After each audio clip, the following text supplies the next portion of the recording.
الرحمن الرحيم لا يحب الله الجهر بالسوء من القول إلا من ظلم وكان الله سميعا عليما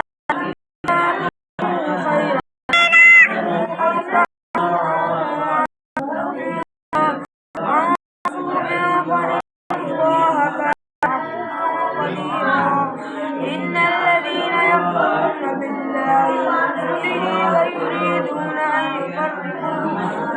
يفرقوا بين الله ورسله ويقولون نؤمن ببعض ونكفر ببعض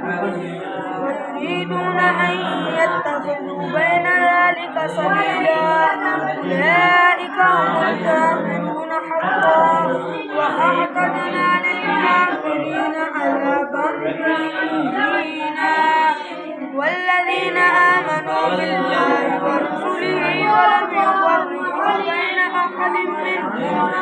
بين أحد منهم أولئك سوف يؤتيهم أجورهم وكان الله غفورا رحيما يسألك أهل الكتاب أن تنزل عليهم كتابا من السماء فقد سألوا موسى أكبر من ذلك فقالوا أرنا الله جهرة